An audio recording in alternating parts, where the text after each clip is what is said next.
Hey everyone, today I'm going to take you on a lash session where I will be doing a reverse cat eye. As you can see, my client sent in her photo for me to assess her features and her eye shape so I can create a custom set for her.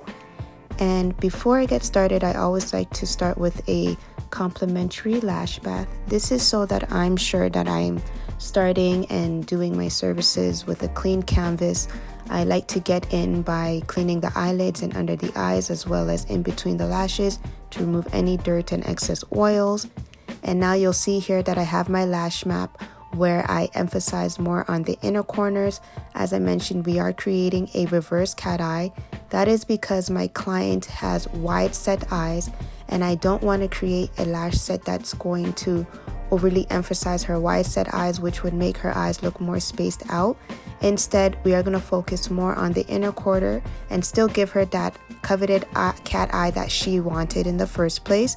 She's also upturned, so I will also be keeping that in mind as I'm creating her lash set for her. And this is me just brushing out her lashes. As you can see, I'm not pulling or combing straight out. I'm rolling the spoolie so that I can make sure I get in those lashes. And this is the up close look of her reverse cat eye. And you'll see here from another angle, she still has that cat eye look. And I did emphasize on the inner corner, as you can see, where it enhanced her features. And this is the finished look. Let me know what you think in the comments of this reverse cat eye.